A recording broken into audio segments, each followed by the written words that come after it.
'Life in a মেট্রো'তে Irfan খানের একটা dialogue ছিল যে, "সব সিগন্যাল একদিন গ্রিন হলে তার বন্ধু গাড়ি নিয়ে বেরোবে ঠিক করেছিল। কিন্তু কোনদিনই শহরের সব সিগন্যাল গ্রিন হয় না। তো সঠিক সময় কোনদিনই আসবে না। তো বইটা যবে পড়া শুরু করবে, তখন থেকেই সঠিক সময় স্টার্ট হবে।"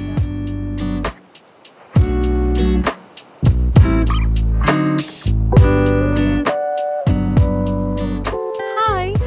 আশা করছি তোমাদের নতুন বছর অনেক ভালো কাটছে। তোমরা যারা আমার চ্যানেলের পুরনো বন্ধু, তারা হয়তো মনে রাখবে যে প্রত্যেক বছর জানুয়ারি মাসে আমি নিজের জন্য এই রিডিং চ্যালেঞ্জটা করি।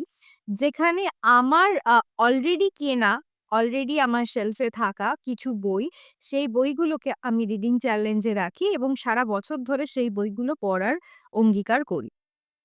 এবং এই চ্যালেঞ্জটা শুধু আমার নিজের জন্য না, এই চ্যালেঞ্জটা আমি রাখি তোমাদের জন্য।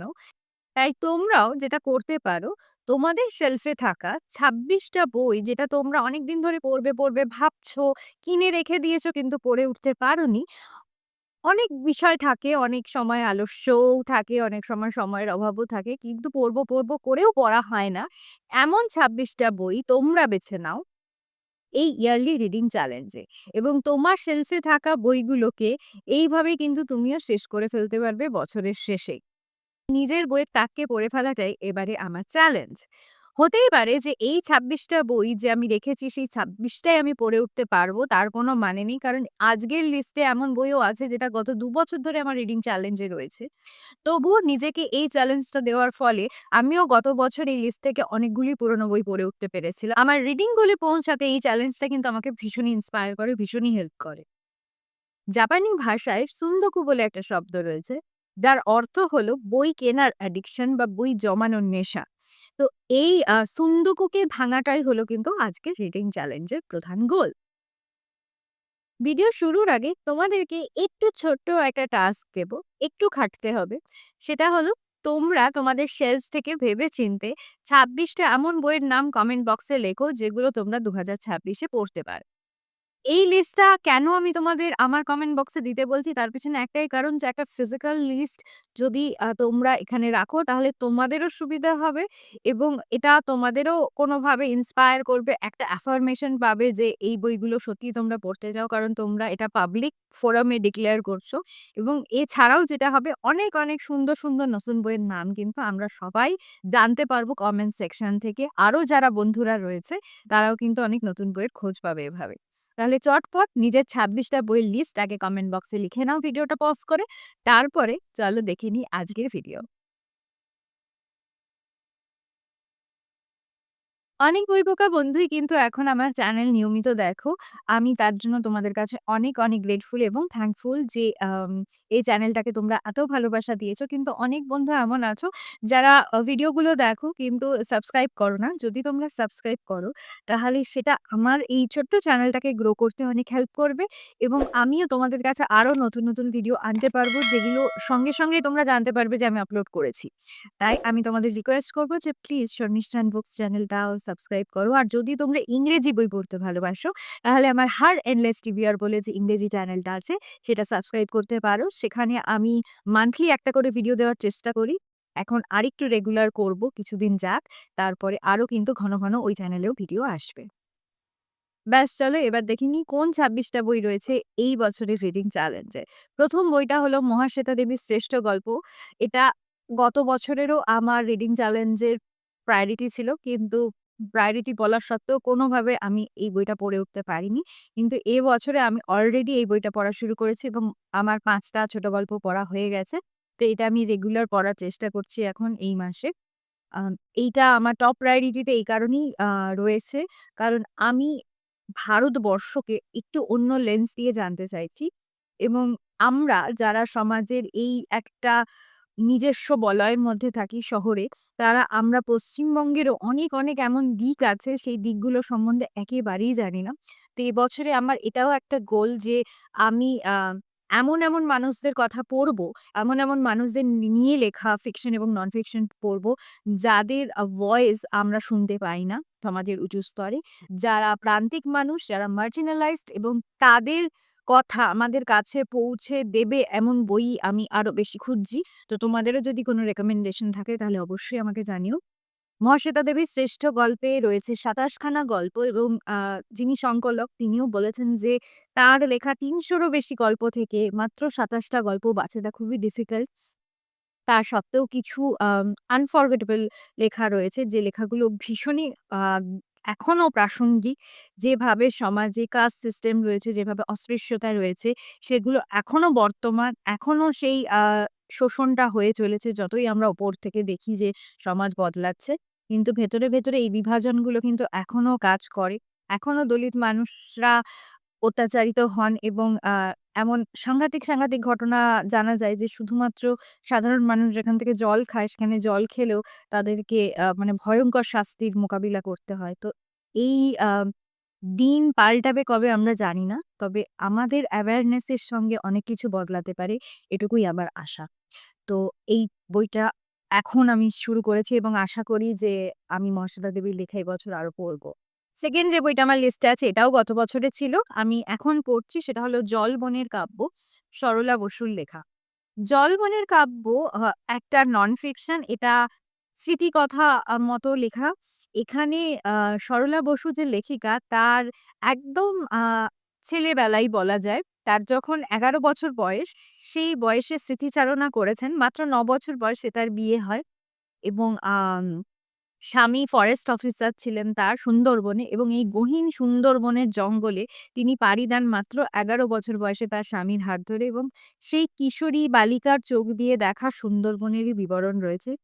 সরলা বসু বিভূতিভূষণ বন্দ্যোপাধ্যায়ের খুব বড় একজন ভক্ত ছিলেন। প্রকৃতির সঙ্গে বিভূতিভূষণ বন্দ্যোপাধ্যায়ের যে আত্মিক বন্ধনটা ছিল, যে টানটা ছিল প্রকৃতির প্রতি তার, সেই ইনফ্লুয়েন্স, সেই অনুপ্রেরণা তার লেখার কিন্তু সরলা বসুর লেখার মধ্যে তোমরা দেখতে পাবে। আমি ফার্স্ট চ্যাপ্টারটা পড়া শুরু করেছি। তো ভীষণ সুন্দর লাগছে পড়তে। শহর জীবনে এত কোলাহলের মধ্যে বসে এই ধরনের লেখা পড়তে পারলে মনে হয় মনটাও ট্রান্সপোর্ট হয়ে কোথাও অন্য জগতে চলে গেছে। এরপর রয়েছে বনফুলের ২ টি উপন্যাস 'হাটে বাজারে' এবং 'অগ্নিস্বর'। এইটা আমি বাণী শিল্প থেকেই নিয়েছিলাম। এই বইটাও আমার এইবারের লিস্টে এই কারণেই রয়েছে কারণ আমি বনফুলের লেখা কোনো উপন্যাস এর আগে পড়িনি। তো আমি বনফুলের লেখা নিয়ে অনেক কিছু শুনেছি।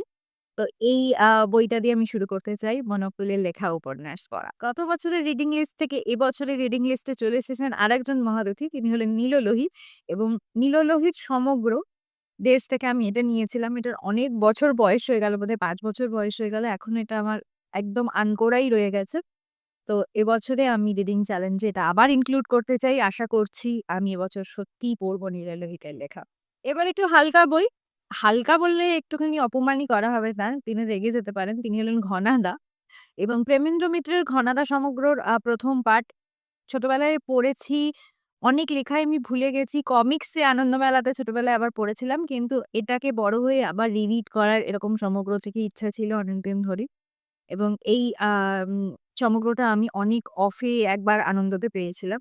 এটাও একদম দেখতে পাবেন নতুন অবস্থাতেই রয়েছে। তো এটাও আমি সিরিয়াস বই পড়ার ফাঁকে পড়ার চেষ্টা করব। প্রেমেন্দ্র মিত্র আমার খুব প্রিয় একজন লেখক। তিনি যা লেখেন মানে সেটা ছোট গল্প হোক, সেটা উপন্যাস হোক, সেটা ঘনাদা হোক, সবকিছুই আমি গোগ্রাসে শিগগিরি। নেক্সট একটা মিষ্টি বই দেখাই। এটা হচ্ছে 'ইছামতি' নবনীতা দেবসেনের লেখা। এটা কিছু রূপকথার গল্প নবনীতা দেবসেন লিখেছেন। এটা আমি আনন্দ থেকেই নিয়েছিলাম। এর মধ্যে খুব মিষ্টি, মিষ্টি ইলাস্ট্রেশন ও আছে। তো এই বইটা ছোটদের জন্য লেখা একটা রূপকথার বই। এটাও আমি এবছরের লিস্টে রাখছি। এইবারে ৭ম বইটা কিন্তু একটা বিশাল বড় বই। এটা আমি পুরো কমপ্লিট করব এরকম আমি দাবি করছি না। কিন্তু এই বইটা থেকে কিছু লেখা আমি এবছরে টার্গেট করেছি পড়তে চাই। তার মধ্যে 'হলদে পাখির পালকটা' আমার প্রায়োরিটি। লীলা মজুমদারের রচনা সমগ্র 'লাল মাটি' থেকে বেরিয়েছে। এটা ১ম খণ্ড। এটাও আমি ছোট গল্প টুকটাক বাইরে পড়েছি। কিন্তু এই সমগ্রটা খুব ভারী এবং এখান থেকে কয়েকটা উপন্যাস আমার পড়ার ইচ্ছা আছে। আর কয়েকটা নভেলাও পড়ার ইচ্ছা আছে। তো এই বইটাও দেখতে পাবে। দেখো কিরকম একদম নতুন অবস্থায় রয়েছে। এটা থেকে কয়েকটা লেখা পড়ার আমার খুব ইচ্ছা আছে। মানে লীলা মজুমদার আমার একটা এমন জায়গা, এমন একটা ভালো লাগার, ভালোবাসার জায়গা যে যখনই আমি একটুখানি স্লাম্প এ থাকি, যখনই আমার কিচ্ছু পড়তে ভালো লাগে না, তখন আমি তার লেখার কাছে ফিরে যাই। এরপর আমার কাছে একটা নন ফিকশন রয়েছে, সেটা হলো 'বিজ্ঞাপনে মেয়েরা' যশোধরা গুপ্তের লেখা। এইটা যুগ, যুগ ধরে বিজ্ঞাপনে নারীদের কিভাবে উপস্থাপন করা হয় এবং সেখানে সেই উপস্থাপনার সাথে সামাজিক এবং রাজনৈতিক কি কানেকশন রয়েছে, কতটা প্রাসঙ্গিকতা রয়েছে এবং সেই উপস্থাপনা যুগের পর যুগ ধরে কিভাবে পরিবর্তিত হচ্ছে, সেই নিয়ে খুব সুন্দর একটা বিশ্লেষণাত্মক লেখা রয়েছে। এখানে খুব পুরোনো দিনের সুন্দর, সুন্দর illustration ও রয়েছে যে বিজ্ঞাপনগুলো আগে বেরোতো কাগজে, পত্র-পত্রিকায়, সেইগুলোর ছবিও এখানে পাবে তোমরা এবং সেগুলো নিয়ে লেখিকার লেখা রয়েছে। নেক্সট রয়েছে বাদল সরকারের 'থিয়েটারের ভাষা'। এটা আমি নিয়েছিলাম কালি কলম ঈদের থেকে। আমি বাদল সরকারের লেখা নাটকগুলো পড়া শুরু করে এই রিডিং চ্যালেঞ্জে বাদল সরকারের নাটক সমগ্রটা আমি রাখিনি। এই লিস্টের মধ্যে চেষ্টা করেছি যে একজন লেখকের একটা করে বই রাখার। তাই ওইটা এই লিস্টে ঢোকেনি। কিন্তু এই প্রবন্ধ সংকলনটা আমি এই কারণেই রেখেছি কারণ আমি মানে নন ফিকশন পড়বো ভাবি কিন্তু নন ফিকশনটা আমি একটু দূরে, দূরে সরিয়ে রাখি। অনেক সময় পড়া হয়ে ওঠে না। তো সেই কারণে আমি এটা লিস্টে রেখেছি এবং এটা খুব ছোট বই।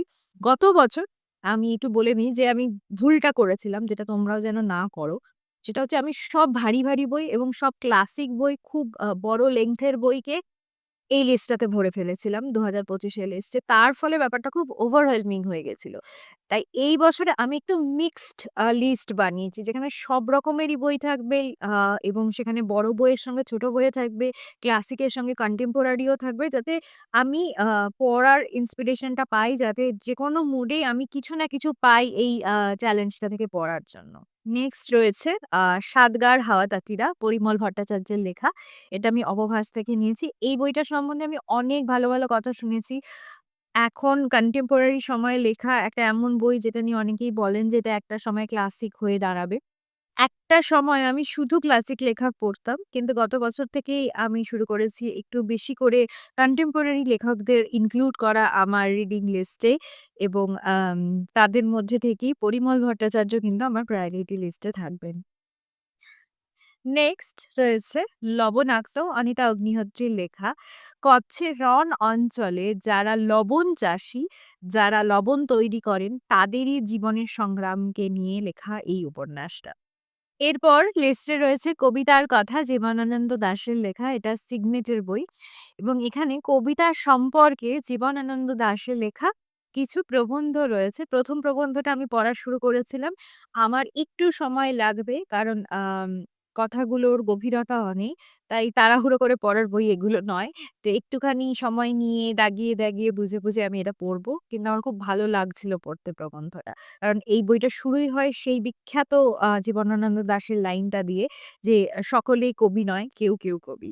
তো এই বইটা থেকে আমি অনেক কিছু জানতেও পারবো এবং তার কবিতা সম্পর্কে যে দৃষ্টিভঙ্গি সেটাকেও চিনতে পারবো কিছুটা। এরপরে রয়েছে একটু আ থ্রিলার হালকা বই। সেটা হচ্ছে আ 'বহুরূপী 2' সায়নী পুততুন্ডের লেখা। ১ম বছর যখন আমি 'বহুরূপী' পড়েছিলাম আমি ভীষণ এনজয় করেছি। খুব ফাস্ট পেস একটু আ মাসালা বলিউড ফিল্মের মতো ভাইব দেয়। খুব লজিক্যাল ভাবে আমি ভাবি না। এটাকে আমি ওই যখন আমরা ডায়েট করি তখন আমরা একেক দিন একটু চিট ডে রাখি তো। তো সেরকমই একটু চিট ডে হিসেবে একটুখানি এন্টারটেইনিং বইয়ের লিস্টেই আমি এটাকে রেখেছি। অলরেডি ১৩ টা বইকে নিয়ে কথা বলা হয়ে গেছে। আর বাকি রয়েছে ১৩ টা বই। এই ভিডিওর মাঝামাঝি এসে আমি আরেকটা ছোট্ট অ্যানাউন্সমেন্ট করতে চাই তোমাদের কাছে। ২৬ টা বই ২০২৬ এ পড়ার এই যে রিডিং চ্যালেঞ্জটা এটা যদিও যারা খুব বই পড়ো তাদের কাছে এমন কিছুই নাই। যারা একদম বিগিনার যারা জাস্ট ভাবছো যে বই পড়তে চাও বা যাদের আমার এইরকম ভিডিও দেখতে ভালো লাগে, তারা এখন বই পড়ার অভ্যেস হারিয়ে ফেলেছে এবং ভাবছো আর কি আমি বই পড়তে পারবো মোবাইলের টাইমে? তাদের জন্য আমি আরেকটা বিগিনার ফ্রেন্ডলি রিডিং চ্যালেঞ্জ ও খুব শিগগিরই আপলোড করব। সেটায় থাকবে ১২ মাসে ১৩ বই। ঠিক ১২ মাসে ১৩ পার্বণের মতো। সেটা অনেকটাই অ্যাক্সেসিবল এবং সেখানেও আমি এমন বইই রাখবো যেগুলো বিগিনার ফ্রেন্ডলি এবং যেগুলো তোমার পড়তে ভালো লাগবে, তাড়াতাড়ি পড়ে উঠতে পারবে এবং যেগুলো শুধু মাইন্ডলেস ভাবে পড়লে ভুলে গেলে কাউকে বলতে পারবে না এমন বইও নয়। তার মধ্যে ক্লাসিক থাকবে, তার মধ্যে ভালো, ভালো লেখা থাকবে কিন্তু লেংথ এ শর্ট হবে। ইজিলি অ্যাক্সেসিবল বই হবে যেগুলো তোমাদের পড়তে কোনো অসুবিধা হবে না এবং তোমাদের বই পড়ার অভ্যেসটা ফিরিয়ে আনতে হেল্প করবে। চ্যানেলে চোখ রেখো। আমি ওই রিডিং চ্যালেঞ্জটাও কিন্তু খুব শিগগিরই আপলোড করব। চলো ১৪ নম্বর বইটা দেখে নিই। এটা হচ্ছে কাঞ্চন দা এবং অন্যরা, প্রচিত গুপ্তর লেখা। এটা দেশ থেকে আমি নিয়েছিলাম। ১ম কথা এটার নামটাই আমার খুব ইন্টারেস্টিং লেগেছিল এবং এখানে প্রচিত গুপ্তর লেখা কয়েকটা ছোট গল্প রয়েছে। আর আমার প্রচিত গুপ্তের স্টাইল লেখার খুব ভালো লাগে। তো তার উপন্যাসও যেগুলো আমি আগে পড়েছি আমার ভালো লেগেছে। রিসেন্ট পূজাবার্ষিকীর উপন্যাসগুলোতে আমি একটু হতাশ হয়েছি। কিন্তু আগের লেখাগুলো তার আমার খুব ভালো লেগেছিল। তো তার লেখা শর্ট স্টোরিও যখনই যে পত্রিকায় আমি পাই আমি পড়ার চেষ্টা করি। আর এটার প্রচ্ছদটাও কিন্তু ভীষণই মজাদার। আমার খুব ভালো লেগেছিল এটার যে কালার প্যালেটটা, ওভারঅল স্টাইলটা প্রচ্ছদের। এখন দেজের প্রচ্ছদ আমার খুবই ভালো লাগছে। নেক্সট রয়েছে একটা ক্লাসিক, 'তিতাস একটি নদীর নাম' অদ্বৈত মল্ল বর্মণের লেখা। এই বইটাও আমি গত ২ বছর ধরেই রিডিং প্রায়োরিটিতে রাখছি কিন্তু পড়া হয়ে উঠছে না। তো এই বইটাও ক্লাসিকের মধ্যে 'বনফুলের' পরেই আমার প্রায়োরিটি লিস্টে থাকবে ক্লাসিক উপন্যাস যেগুলো আমি পড়তে চাই। সেগুলোর মধ্যে এটা আমি রাখবো এই বছরে। আমরা ৩ বছর আগে বাংলাদেশ প্যাভিলিয়ন থেকে আমি এই বইটা সংগ্রহ করেছিলাম। এটা হচ্ছে নজরুলের ছোট গল্প সমগ্র। কাজী নজরুল ইসলাম কবি হিসেবে আমাদের কাছে অনেক বেশি পরিচিত এবং তার কথা মনে এলেই বিদ্রোহী কবি, প্রেমের কবি, তার লেখা গান, দুঃখের গান, সংগ্রামের গান, বিপ্লবের গান এগুলোই মনে পড়ে। কিন্তু তার লেখা অনেক ফিকশনাল ওয়ার্কও আছে। আমি নিজে জানতাম না যে এই বইগুলো আছে। তো সেই বছরে আমি ২ টো বই নিয়েছিলাম। একটা তার উপন্যাস এবং আরেকটা তার ছোট গল্পের সমগ্র। তো এই লিস্টে আমি ছোট গল্পের সমগ্রটা রাখতে চাইছি এবারে। এটা আমি নিয়েছিলাম কবি নজরুল ইনস্টিটিউটের স্টল থেকে। এরপরে রয়েছে আরেকটা কন্টেম্পোরারি লেখা, প্রেমের উপন্যাস, 'ঈশ্বরপুরের প্রেম কথা' দেবজ্যোতি ভট্টাচার্যের লেখা, পত্রভারতী থেকে নেওয়া। এটা কিন্তু পুরোপুরি বলব আমি একদম বায়াসড ভাবে এটার প্রচ্ছদ দেখে কিছু না ডিসাইড করে কিনে ফেলেছিলাম। তো এইটা এই মাসে অ্যাকচুয়ালি আমার পড়ার ইচ্ছা আছে। কারণ তোমাদের মতামত আমি জানতে চেয়েছিলাম একটা ছোট্ট পোলে কদিন আগে। যে আমি মজনতালি সরকার আগে পড়বো না ঈশ্বরপুরের প্রেম কথা। আমার YouTube কমিউনিটির বেশিরভাগ বন্ধুই ভোট দিয়েছ ঈশ্বরপুরের প্রেম কথাকে। তো জানুয়ারি মাসের শেষের দিকে হয়তো আমি এই বইটা ধরবো যেগুলো পড়ছি অলরেডি সেগুলো শেষ হলে। নেক্সট রয়েছে নরেন্দ্রনাথ মিত্রের গল্পমালা। এটা নিয়ে আমি অ্যাকচুয়ালি খুবই লজ্জিত। কারণ এটাও আমি হৈ, হৈ করে কিনেছিলাম এবং নরেন্দ্র মিত্রের লেখা স্টাডি করার, পড়ার আমার খুব ইচ্ছা রয়েছে। এখনো আমি জানি না কেন আমি এটা পড়ে উঠতে পারিনি। আগের বছর এটা লিস্টে ছিল। ও বছরও ধরা হয়নি। কিন্তু এবছর যেন এরকম না হয়। কারণ ছোট গল্পের সংকলন আমি দেখেছি আমার ক্ষেত্রে যেটা আমার প্রবলেম অ্যাজ এ রিডার যে শেষ করতে একটু সময় লাগে ছোট গল্পের সংকলন যে হয়তো আমি হাফ অব্দি পড়লাম, পড়ে আর পড়া হলো না। তো এটা যেহেতু একটু বড় সমগ্রটা, তো এখানে আমার ওই একটা কি বলবো ইনহিবিশন কাজ করছে যে শুরু করব শেষ হবে না এরকম থেকে যাবে।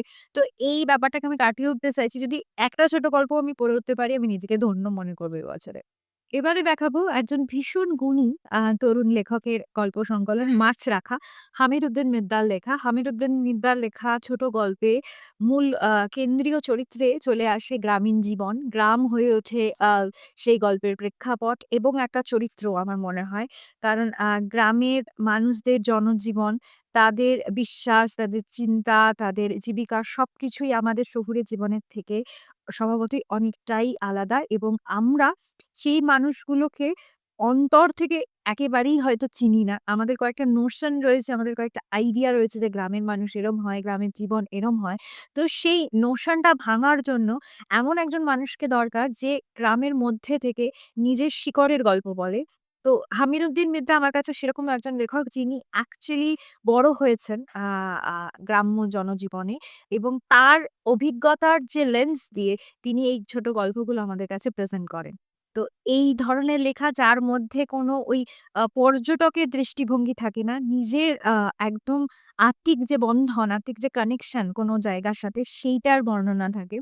যেভাবে আর কে নারায়ণ মালগুড়ি ডেজ নিয়ে লেখেন বা যেভাবে দেহরাদুন নিয়ে রাস্কিন বন্ড লেখেন, সেরকমই কোনো অঞ্চল, কোনো জায়গা যদি কোনো লেখকের নখদর্পণে থাকে, তো তার লেখার মধ্যেকার যে রিয়ালিজমটা অনেক বেশি পরিষ্কার হয়ে ওঠে।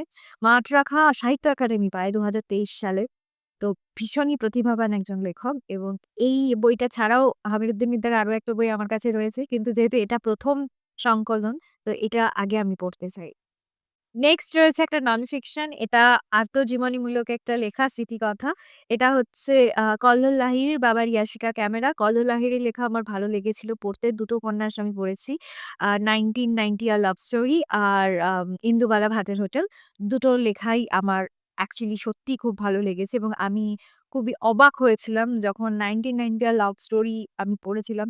লেখাটা অনেকেরই খাপছাড়া মনে হতে পারে কিন্তু আমার লেখাটার স্টাইলটা খুব এনগেজিং লেগেছিল এবং যেভাবে লেখাটার মধ্যে একটা মেলানকলি ছিল সেটা আমাকে ভীষণ ছুঁয়ে গেছিল। তো 'বাবার ইয়াশিকা ক্যামেরা' অনেকে আমাকে রেকমেন্ড করেছো এর আগে। তো এটা আমার প্রায়োরিটি লিস্টে এবার থাকবে এবং অনেক বেশি মেমোয়ার স্মৃতিকথা আমি এবার পড়তে চাই। এরপর একটা ক্লাসিক রয়েছে অনেকগুলো কন্টেম্পোরারি পরে।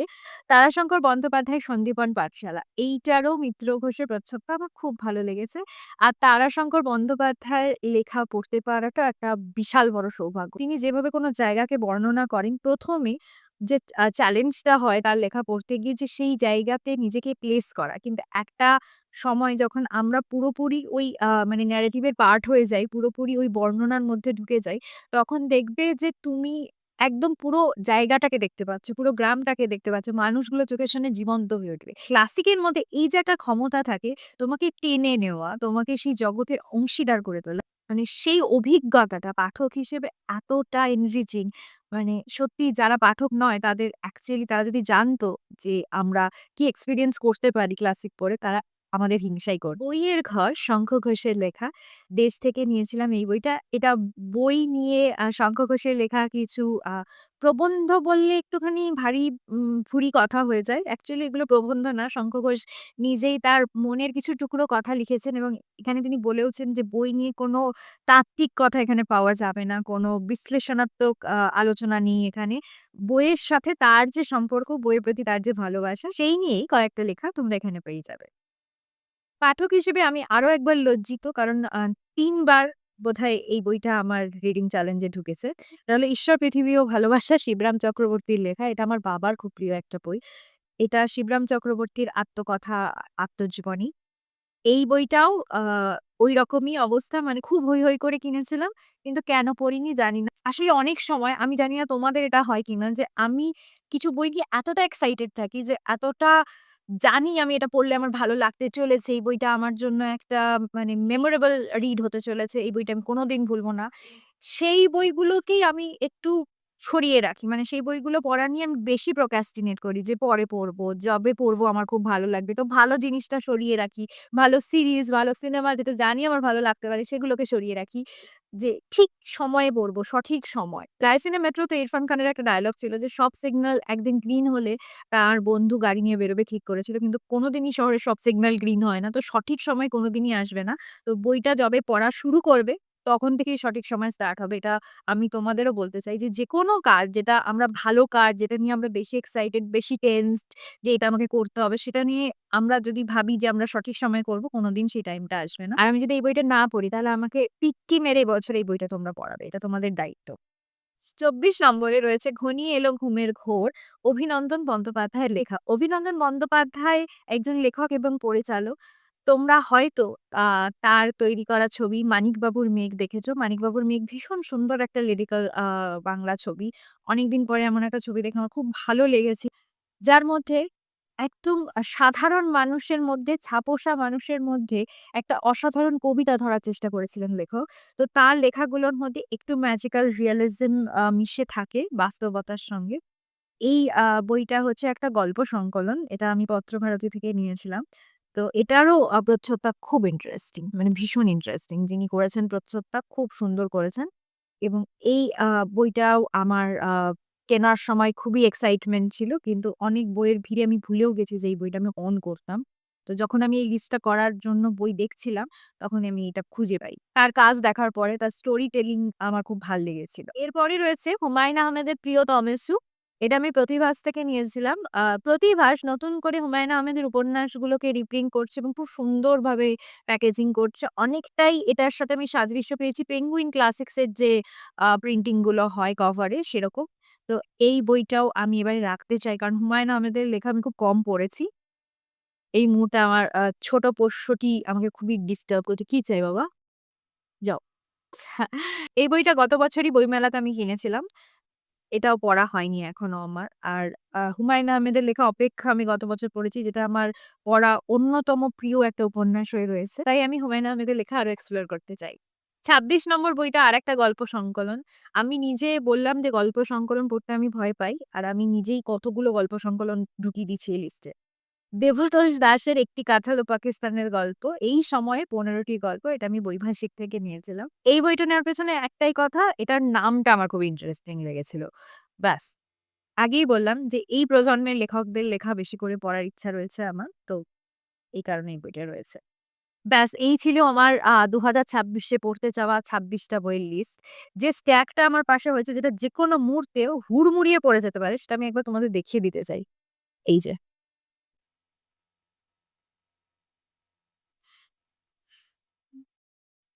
জানি না এই বইগুলোর মধ্যে থেকে অ্যাকচুয়ালি আমি কটা বই এবছরে পড়তে পারবো। আমি তো চাইবো ২৬ টা বইই পড়তে। কারণ এবছরে যে বইগুলো অলরেডি আমি রিপিট করলাম, মানে ৩ বার যে বইগুলোকে আমি রাখলাম, গত ২০২৪ থেকে যে বইগুলো এই লিস্টে আছে, তাদের যদি আমি পড়ে না উঠতে পারি, তাহলে আমার লজ্জার শেষ থাকবে না। তোমরাও যে বইগুলোর কথা লিখবে সেগুলোও আমার টিবিআর এ এড হয়ে যাবে। তবে আমি এটাই বলতে চাই যে আমি ২৬ টা বই রিডিং চ্যালেঞ্জ এ রেখেছি। মানে ২৬ টাই পড়তে হবে, তারও বেশি পড়তে হবে। মানে এই ব্যাপারগুলো, এই নাম্বারগুলোকে আমি সত্যিই প্রায়োরিটি দিই না। কারণ আমার মনে হয় যে বইটা তুমি যখন পড়বে সেটা মাইন্ডফুলি পড়া, সেটাকে মন দিয়ে পড়া এবং সেটাকে এনজয় করা। সেটা তোমার ভালো লাগছে কিনা সেইটা হলো বড় কথা। এমন হতেই পারে যে ২৬ টা বইয়ের লিস্টে তুমি এমন একটা বই পড়েছো যেটা অর্ধেক পড়ার পর তোমার আর পড়তে ইচ্ছা করছে না। তো আমি বলব যে কখনো নিজেকে ফোর্স করো না যে আমি এই বইগুলো পড়বো। তো এই নাম্বারগুলোকে কখনো মানে রেস করো না, এই নাম্বারগুলোর পেছনে ছুটো না। যা পড়বে মন দিয়ে পড়ো, ভালোবেসে পড়ো। এটাই আমার অ্যাডভাইস। আবার দেখা হবে। ভালো থাকো, অনেক বই পড়ো। আর আমাকে জানাতে ভুলো না যে এই ভিডিওটা তোমাদের কেমন লাগলো। টাটা। কি হইছে মা?